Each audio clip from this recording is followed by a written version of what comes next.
제49주일 제123문 세 번째 청원은 무엇입니까? 아버지의 뜻이 하늘에서 이룬 것 같이 땅에서도 이루어지이다이며 그 뜻은 다음과 같습니다. 하나님의 뜻만이 선하기 때문에 우리와 모든 사람들이 자신의 뜻을 부인하고 어떤 불평도 없이 주의 뜻에 순종하게 하옵소서. 모든 사람들이 자신의 직분과 소명을 하늘의 천사들처럼 자발적이며 신실하게 감당할 수 있게 해 주옵소서. 말씀 묵상 후에는 찬송 1A장을 통하여 사도신경을 함께 고백한 후 찬송 47B장 1절, 2절, 3절을 통해 주기도문을 함께 찬송으로 고백하도록 하겠습니다.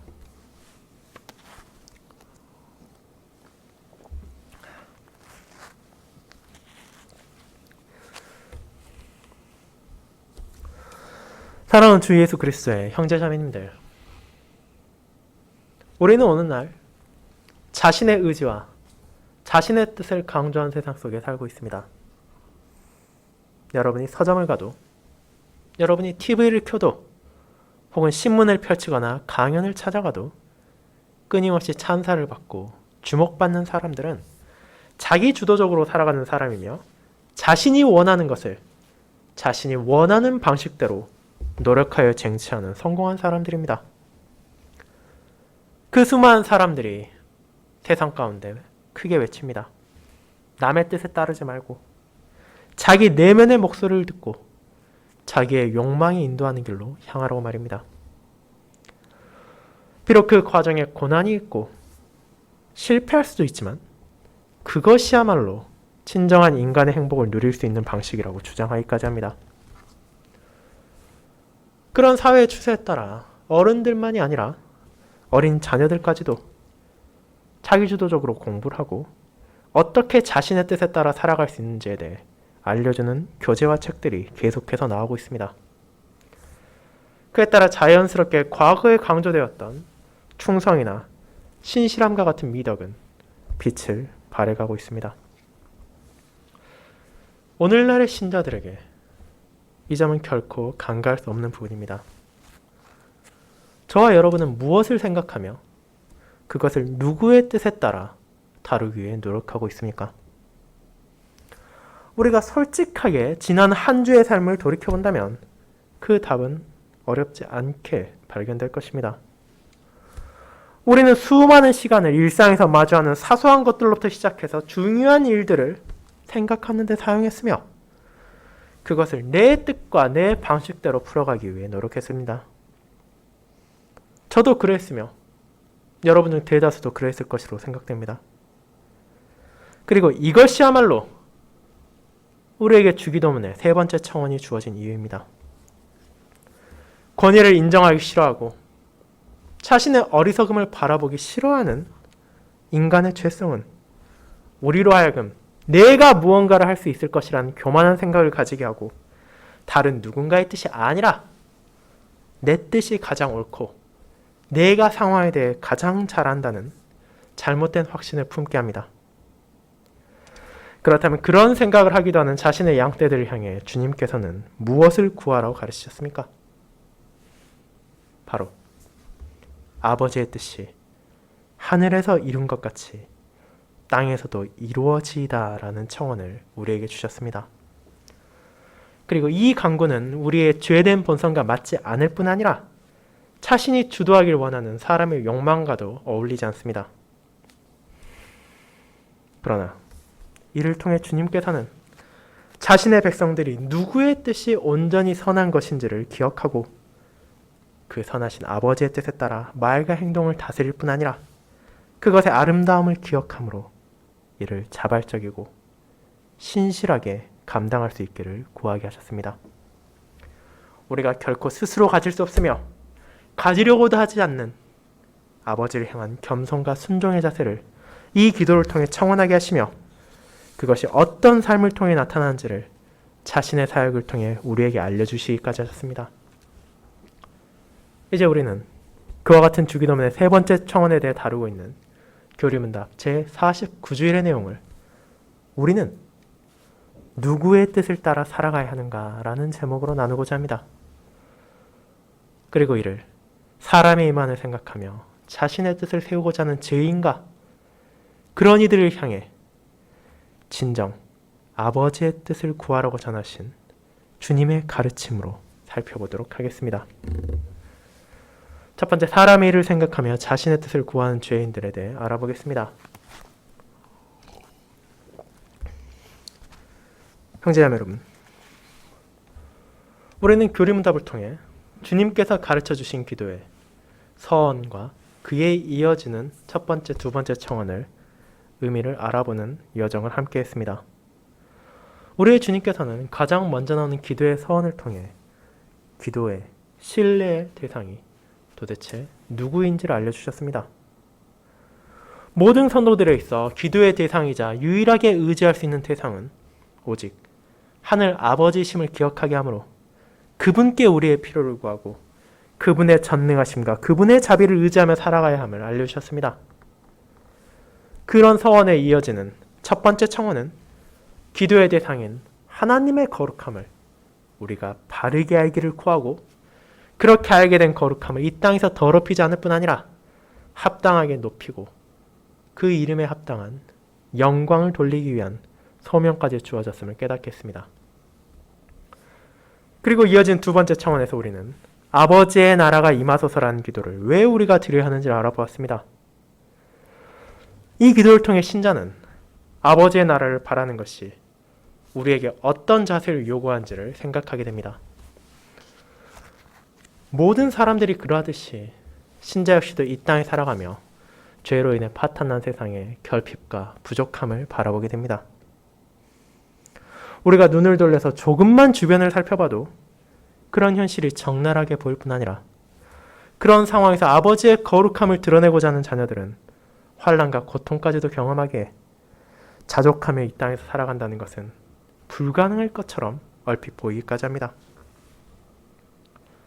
하지만 우리 주변의 이웃과 세상이 아무리 불평과 불만을 쏟아낸다 하더라도 신자는 그것이 합당하지 않다는 것을 깨달아야 합니다.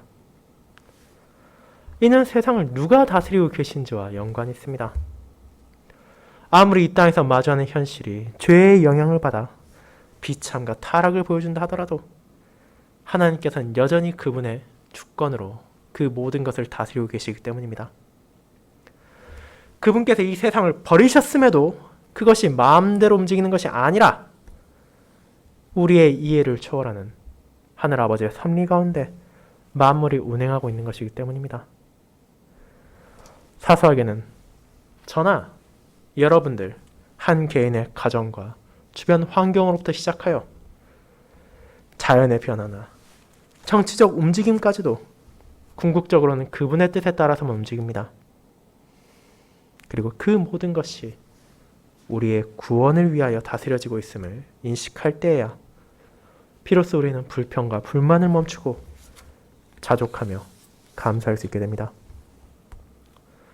비록 여전히 자신의 무능력함으로 인해 힘들 때가 있고 가정의 불화로 인해 괴로워하기도 하며 권력자들의 핍박으로 고통을 외칠 수도 있지만 우리가 가지고 마주한 모든 것들이 아버지와 같은 하나님의 손길로부터 나온 것임을 안다면 그것은 분명 우리에게 족한 것입니다. 그렇게 우리 역시 바울과 같이 그리스도 안에서 만족하며 그분 안에서 주어진 소명에 힘쓸 수 있음을 고백하며 아버지의 통치 가운데 겸손히 순종해야 함을 이 기도를 통해 고백하는 것입니다. 하지만 이런 자족과 만족은 결코 세상에 안주하고자 하는 것이 아님을 기억해야 합니다. 일반적으로 사람이 무언가에 기쁨을 느끼고 좋아할 때 그것이 영원하기를 기대합니다. 누군가 직장에 만족한다면 정년까지 거기서 근무하기를 원하는 것처럼 현실에 만족하는 사람은 자연스럽게 그것이 변하거나 사라지지 않고 최대한 오래오래 가능한 한 자신의 삶의 마지막 순간까지 이어지길 소망하게 됩니다. 하지만 신자의 만족은 안주로 이어지는 것이 아닙니다. 오히려 그 반대 방향으로 향합니다. 죄로 인해 파탄난 이 세상은 우리에게 결코 온전한 만족을 줄 수 없습니다. 그럼에도 아버지의 통치를 기억하기에 자족하지만 이 세상이 신자의 영원한 안식처가 될 수 없음을 우리는 알고 있습니다. 이 땅의 교회가 그림자로서 비추고 있는 아버지의 나라가 찾아오기를 모든 성도들이 소망하며 바라는 이유가 바로 그것입니다. 그분의 나라가 임할 때 온전한 거룩함이 온 세상을 가득히 채울 것입니다. 그뿐 아니라 그날까지 멈추지 않고 하나님을 대항하며 교회를 파멸시키기 위해 움직이던 마귀와 어둠의 세력들은 영원한 심판을 맞이할 것이고 그들이 꾸미던 모든 음모와 계획까지도 파괴될 것입니다. 아버지께서 만유의 주가 되심으로 이 세상의 모든 신자들만이 아니라 불신자들까지도 그분 앞에 무릎을 꿇고 아버지의 통치를 인정하게 될 것이며 그날이 마침내 찾아올 그리스도의 날, 현실의 고난과 핍박을 인내하던 신자들은 이제 그들의 싸움이 마침내 끝났음에 감사할 것입니다. 과거와 현재와 미래의 모든 성도들은 자신들이 속한 아버지의 나라에 나아가 그 어떤 고통도 그 어떤 슬픔도 없는 영원한 평강 가운데 아버지를 섬기는 영광을 누릴 것입니다. 그렇게 그 나라의 충만한 아름다움과 그 나라의 약속된 영광을 기억한다면 모든 성도는 어떤 상황에서도 안주를 하고자 하는 마음을 가질 수 없을 것입니다. 우리는 기쁠 때도 슬플 때도 항상 아버지의 나라를 바라보게 될 것이며 그 나라가 지금 이 순간에도 분명 다가오고 있다는 확신 가운데 위로와 소망을 받을 수 있습니다. 그렇게 두 번째 청원 역시도 우리에게 소명만을 주는 것이 아니라 위로를 전합니다. 우리가 매일 이 기도를 드릴 때마다 하나님께서 우리가 현실에 자족할 수 있는 힘과 지혜를 주시고 아버지의 나라를 더욱 소망할 수 있게 하시기에 주님께서 전해주신 이 은혜로운 기도를 우리는 결코 멈출 수 없게 되는 것입니다. 거기에서 이어지는 세 번째 청원은 아버지의 뜻이 하늘에서 이룬 것 같이 땅에서도 이루어지이다입니다. 이는 우리로 하여금 아버지의 뜻을 바르게 인식하고 그것이 하늘에서 이루어졌음을 상기시킬 뿐 아니라 이 땅에서도 이루어지기를 바란다는 소망입니다. 그렇다면 이 청원을 그리스도께서는 왜 우리에게 주셨으며 이를 통해 우리가 어떤 위로를 받으며 어떤 소명이 주어졌음을 알게 됩니까? 그것을 이제 하나씩 살펴보도록 합시다. 먼저 우리가 아버지의 뜻이 이루어지기를 바란다고 간구할 때 우리는 그분의 뜻이 아니라 다른 무언가가 사람을 지배하고 속박하고 있기에 이를 구하는 것임을 기억해야 합니다. 그리고 이것은 다른 무엇도 아니라 바로 자신의 뜻, 개인의 에고와 인간적인 일에 대한 생각들입니다. 물론 여러분은 아무리 신자를 하더라도 이 세상에서 살아가는 사람인데 인간적인 생각을 하고 자신의 뜻을 추구하는 게 뭐가 나쁘냐고 생각하실지도 모릅니다. 누군가가 우리를 향해서 일상의 모든 것들을 생각해서 배제하고 경건하고 거룩한 것들만 생각하라고 말한다면 여러분의 답변은 최소한 나에게는 그것이 불가능하다라는 것일 것입니다. 하지만 앞선 청원들이 그러했듯이 세 번째 청원 역시 우리에게 불가능해 보이는 것을 가능하게 하시는 하나님의 은혜를 구하는 것입니다. 그리고 이 기도가 왜 우리에게 필요한 것인지를 오늘 우리는 마태복음 16장에 나오는 베드로와 예수님의 대화를 통해 살펴보도록 하겠습니다. 먼저 우리는 오늘 함께 읽은 본문의 배경을 기억해야 될 필요가 있습니다. 이 대화에 앞서서 예수님과 제자들 사이에 갈등과 불화가 있었고 그에 따라 주님께서 그들을 꾸짖으신 것이 아닙니다. 본문의 상황에 앞서 있는 것은 바로 우리 모두에게 너무나 잘 알려져 있는 베드로와 제자들의 아름다운 신앙 고백입니다.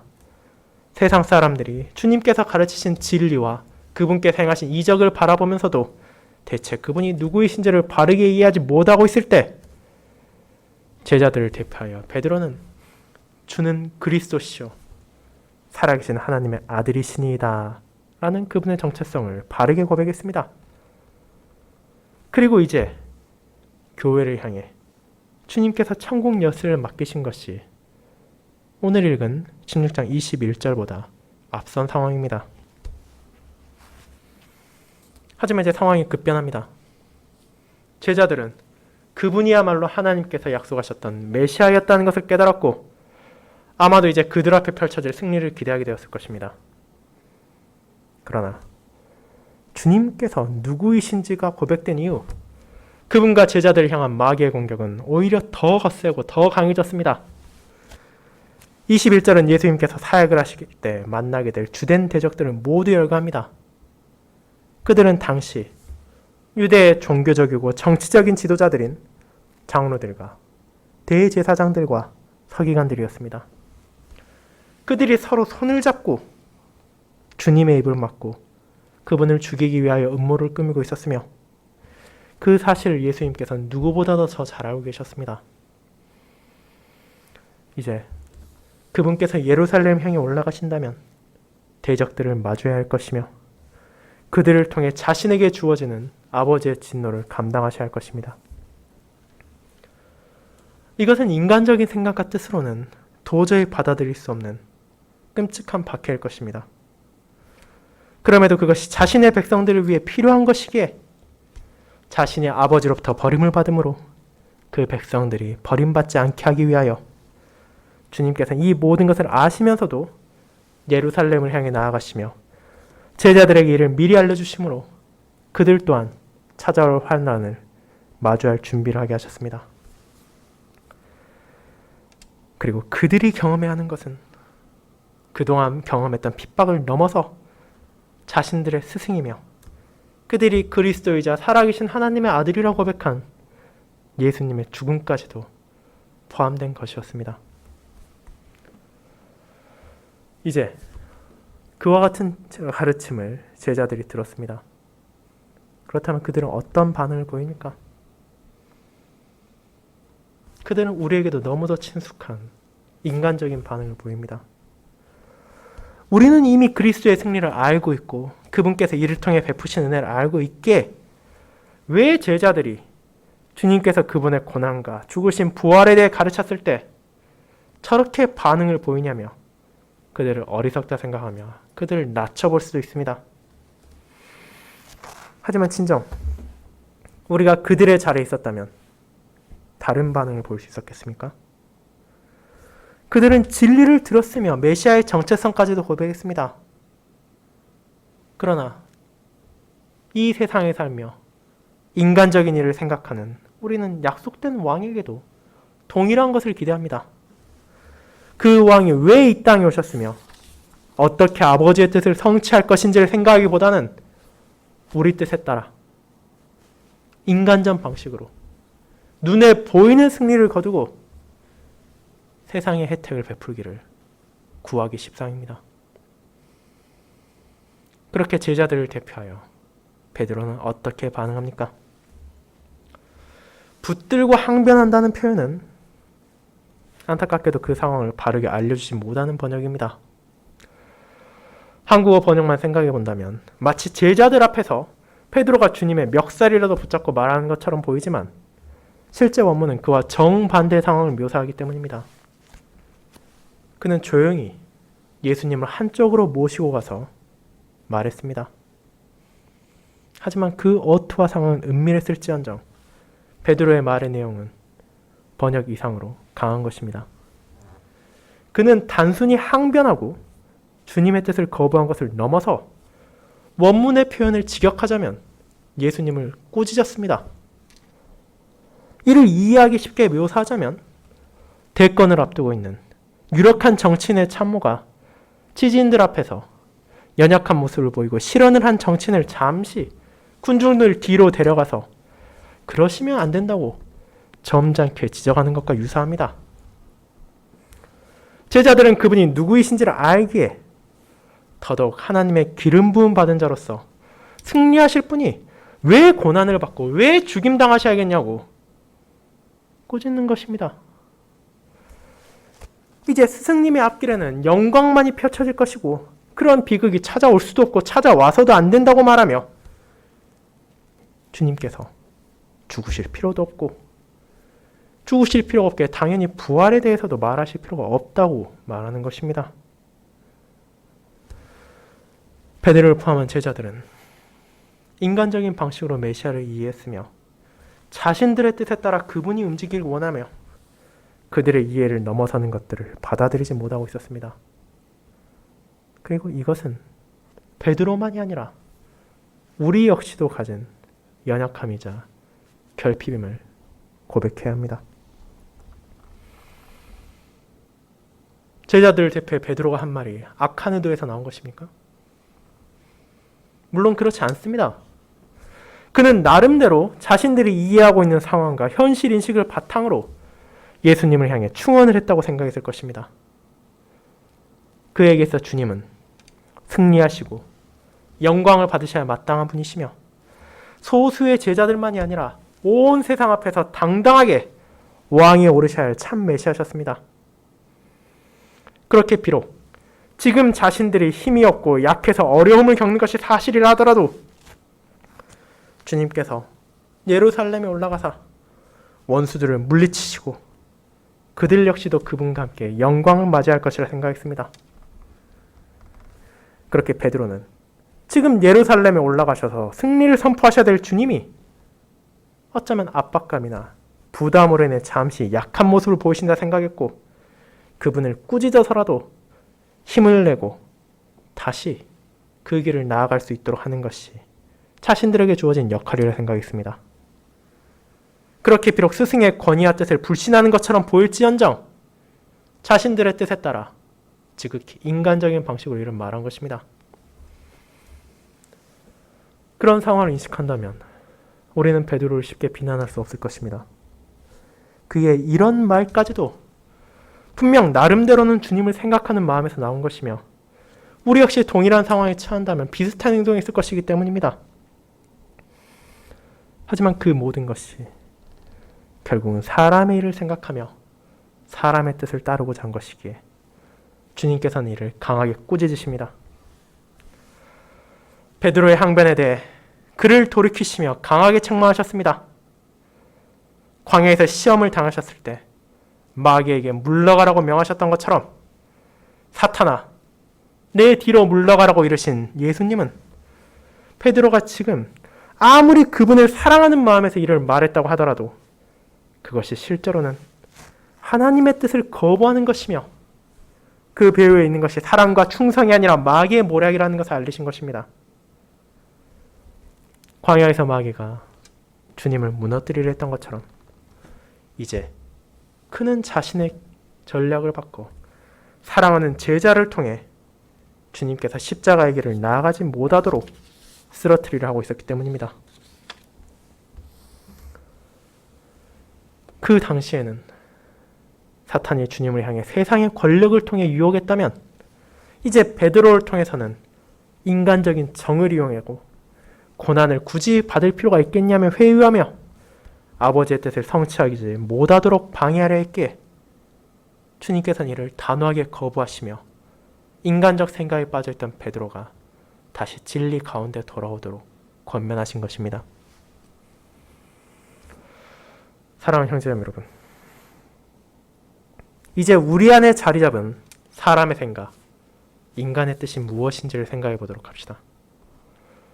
베드로가 그러했듯이 우리가 그런 생각을 하는 동안에는 대체 무엇이 잘못되었으며 어떤 문제가 있는지를 쉽게 인식할 수 없을 것입니다. 우리 주변의 모든 사람들이 이미 그렇게 생각하고 있고 그렇게 살아가고 있고 그렇게 자신의 뜻을 세우고 있기 때문에 우리도 도대체 그러는 것이 뭐가 문제냐고 생각하기 때문입니다. 하지만 그런 생각을 가지는 순간 우리는 이미 하나님의 뜻을 부인하고 자신의 뜻을 세우는 것입니다. 어떤 사람이라 해도 결코 온전히 선할 수 없으며 온전히 지혜로울 수도 없습니다. 그의 삶에 있어서만이 아니라 그의 생각과 그의 뜻에 있어서도 마찬가지입니다. 우리의 뜻이 아무리 훌륭해 보이고 우리의 계획이 아무리 완벽해 보인다 하더라도 거기에는 결핍이 존재하며 부족함이 숨어 있습니다. 주님의 제자들이 그랬던 것처럼 이 사실을 기억하지 못한다면 우리는 하나님을 생각하며 그분의 일을 행하고 있다고 자신하는 동안에도 실제로는 그분의 뜻을 거스리는 죄악을 범할 수 있기까지 합니다. 그렇기에 우리는 기도하며 끊임없이 간구해야 합니다. 오직 아버지의 뜻만이 선하게 우리의 뜻을 부인하며 어떤 불평도 없이 그 뜻을 이해하고 그 뜻에 순종할 수 있도록 은혜를 베풀어 달라고 간청합니다.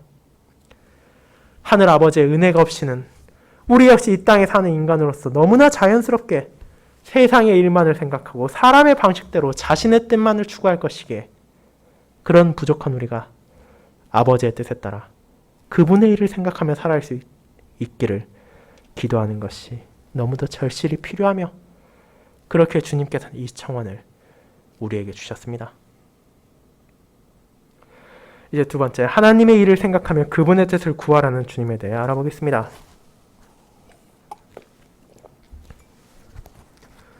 성도 여러분, 이와 같이 세 번째 청원을 주신 주님께서는 하나님의 뜻에 따라 살아가는 것이 무엇인지를 베드로를 포함한 자신의 제자들에게 알려주셨습니다. 그저 한 개인으로서의 어리석음을 깨닫는 것을 넘어서 바르고 지혜로우며 결코 틀릴 일이 없는 아버지의 뜻에 순종하고 그분의 일을 생각하고 실천하며 살아가는 것이 이어서 나오는 것입니다. 사람의 일을 생각하며 주님을 꾸짖었던 제자들을 향해 이제 주님은 나를 따르고자 하는 이는 누구라도 자기 자신을 먼저 부인해야 된다고 말하십니다. 예수님의 뒤를 따라 살겠다고 말하면서도 자신을 부인하지 않는다면 이는 입으로만 그렇게 고백하는 것일 뿐 실상은 내 마음대로 살겠다고 말하는 것과 전혀 다를 것이 없습니다. 정말로 예수 그리스도를 자신의 구원자, 자신의 주님으로 인식한다면 내 뜻이 아니라 그분의 뜻을 따르는 것이야말로 그의 기쁨이자 행복이 되어야 하기 때문입니다. 그렇게 누군가가 주님을 따른다고 말하면서도 자신의 뜻을 고집하지 않는다면 그것은 자신의 마음에 드는 부분에만, 자신이 원하는 부분에서만 주님의 뜻을 발치하여 사용할 뿐이지 결국 자신의 뜻에 어긋나는 것이라면 주님이 말하는 거라도 언제라도 거부할 수 있겠다는 표현에 불과한 것입니다. 그래서 주님께서는 먼저 자기 부인에 대해서 말하신 것입니다. 그 자기의 부인, 자신의 뜻을 꺾는 것이야말로 신자들에게서 필수적이자 기본적인 인식입니다. 그렇다면 그와 같은 자기 부인은 도대체 어디까지 나아가야 합니까? 바로 십자가를 지고 그분을 따르는 데까지 이릅니다. 이 표현은 오늘날의 성도도 당연히 마음에 새겨야 할 일반적인 소명을 가지고 있지만 실제 그 자리에 있던 제자들에게는 그것의 문자적인 의미까지도 분명하게 포함되어 있습니다.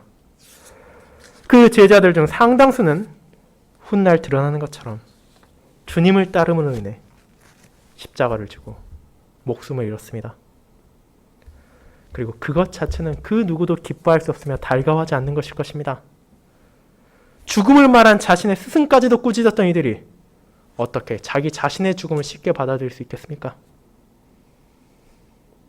하지만 그것이야말로 주님께서 바라시는 자기 부인이며 이 진리를 깨달은 제자들은 그들의 목숨을 결코 아끼지 않았습니다.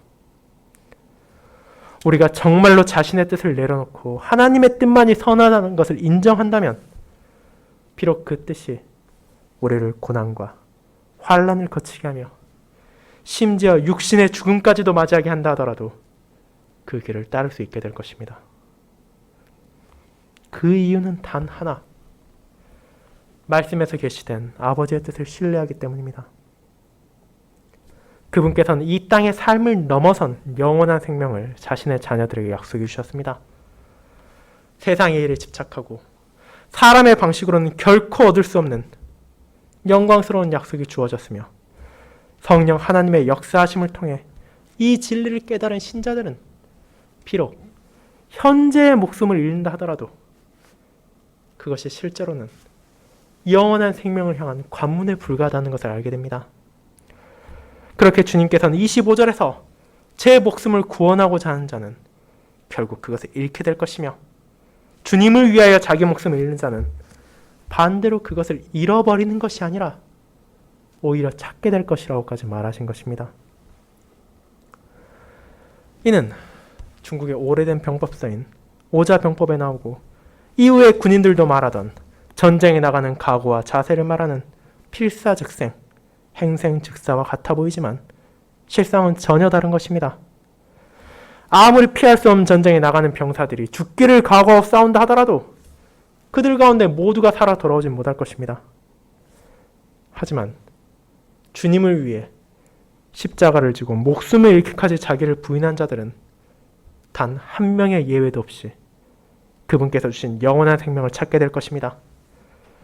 그렇게 지금 주님이 말하시는 것은 단순한 비유나 상징이 아니라 신자들에게 약속하는 실제하는 진리이며 제자들을 포함한 하나님의 자녀들이 어떻게 자기를 부인하고 십자가를 지며 나아갈 수 있는지를 알려주는 근거가 되는 것입니다. 이와 같은 우리의 하늘 아버지의 뜻은 단순히 옳기만 한 것이 아닙니다. 그것은 선할 뿐 아니라 우리에게 유익하기까지 합니다. 그분의 일을 생각하며 그분의 뜻에 따라 살아가는 것이 이처럼 자녀들에게 좋은 것임을 알 때에야 우리는 더 이상 인간적이며 세상적인 생각과 자신의 뜻에 사로잡히지 않을 수 있게 됩니다. 비록 우리에게 말씀 가운데 전해진 아버지의 뜻이 이 세상의 풍조와 대척되고 우리의 뜻을 꺾어야 하며 우리의 인간적인 생각들을 버려야 한다 할지라도 그 모든 것들이 결코 줄 수 없는 참된 진리로 우리를 영원한 생명으로 인도하는 선한 것이며 그리고 그 무엇보다도 이미 그분의 자녀들에게 너무도 큰 은혜를 베푸셨으며 지금도 은혜를 계속해서 베푸실 뿐 아니라 앞으로도 한없는 은혜를 약속하신 아버지의 뜻이라는 것을 우리는 알게 되기 때문입니다. 그렇게 이 청혼을 드린 이들은 하늘에서 이루어진 그분의 뜻이 이 땅에서도 이루어지길 구합니다.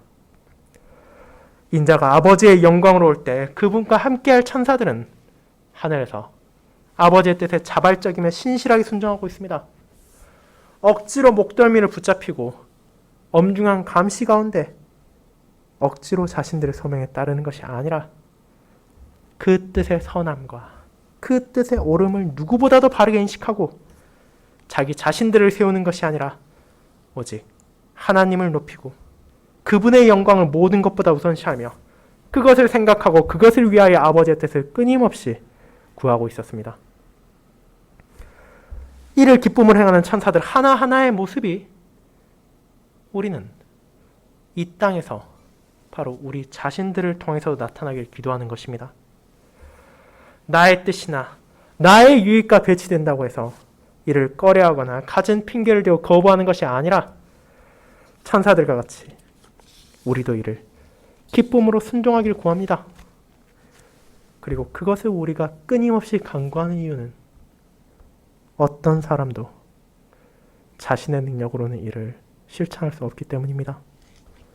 지혜로우면 지혜로울수록 능력이 출중하면 출중할수록 하나님을 신뢰하기보다는 자신을 더욱더 신뢰하고 하나님의 뜻을 의지하기보다는 자신의 뜻을 세우기 십상이기에 우리는 오직 겸손하게 자기 자신을 낮추고 우리의 하늘 아버지께서 은혜를 베푸셔서 우리가 옛 본성의 잔재를 뿌리치고 죄된 본성과 맞서 싸워 내가 아니라 아버지의 뜻을 우리 가운데 세우고 이 세상에 드러내길 간구해야 하는 것입니다.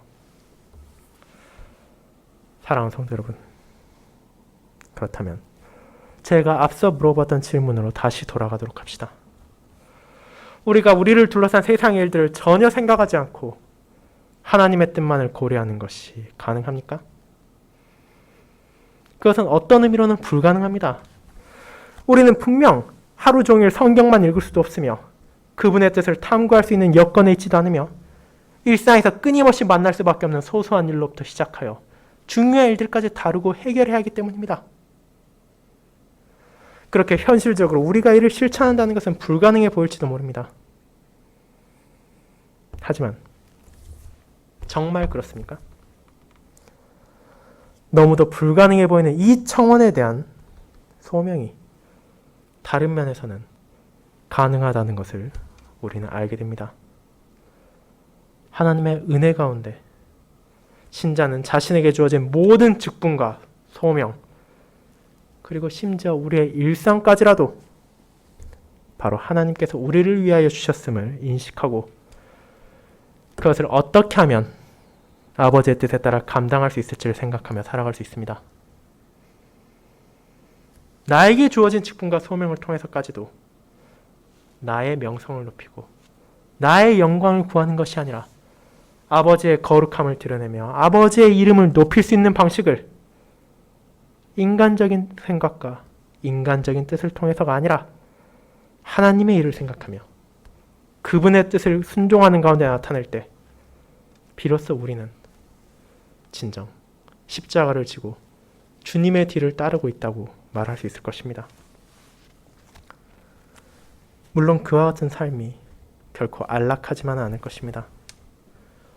쉽고 편한 세상의 방식을 굳이 내려놓고 아버지의 뜻을 따라 일상의 모든 것까지도 살아가려 할 때 그것은 우리에게 끊임없는 묵상과 신중한 행동을 요구하며 이를 위해서 편한 길을 가고자 하는 자신의 의지까지도 부인해야 합니다. 하지만 아버지의 뜻에 따라 살아가는 그 길만이 유일하게 바른 길이며 유일하게 선한 길이며 유일하게 옳은 길입니다. 그리고 그 길의 끝에는 그분께서 약속하신 영광이 기다리고 있습니다. 아무리 세상의 방식을 따르고 죄된 욕망에 따라 온 천하를 다 얻는다 하더라도 그 목숨을 잃으면 유익이 없는 것처럼 우리는 무엇을 주고도 바꿀 수도 없고 구할 수도 없는 영원한 생명을 약속받은 자로서 이 아버지의 뜻만이 선하다는 것을 바르게 이해하기를 구하며 그것을 이 땅에서 이루어 나가길 청원합니다. 그렇게 이 세 번째 청원 역시 은혜를 구하며 자신의 소명을 돌아보는 기도입니다. 우리가 아버지의 뜻을 구한다는 것은 기도할 때까지도 아버지의 뜻에 어긋나는 것을 기도할 수 없게 만들며 우리 자신이 진정 오늘 하루 하나님의 뜻에 따라 살아가는지를 되돌아보게 합니다. 그리고 동시에 우리 안에 조금이라도 그 길을 향한 진전이 있다면 그것이 오직 하나님의 은혜로만 가능했음을 기억하며 더욱더 감사함을 기뻐할 수 있습니다. 형제자매 여러분, 그렇게 이 기도를 이번 한 주에도 여러분이 멈추지 않고 드리시길 바랍니다. 오직 유일하게 선하며 바르며 우리에게 유익한 아버지의 뜻을 구하며 내 뜻과 내 생각이 아니라 그분의 뜻과 그분의 일을 떠올리며 우리에게 주어진 소명 가운데 자발적이고 신실히 이 아버지께 영광을 돌리도록 합시다. 분명 세상에 그 어떤 사람도 자신의 능력으로는 이런 삶을 살아갈 수 없으나 하늘 아버지께서 이를 구하는 자녀들이 그분의 은혜 가운데 그 길을 나아갈 수 있도록 붙들어 주시고 인도해 주실 것입니다. 아멘.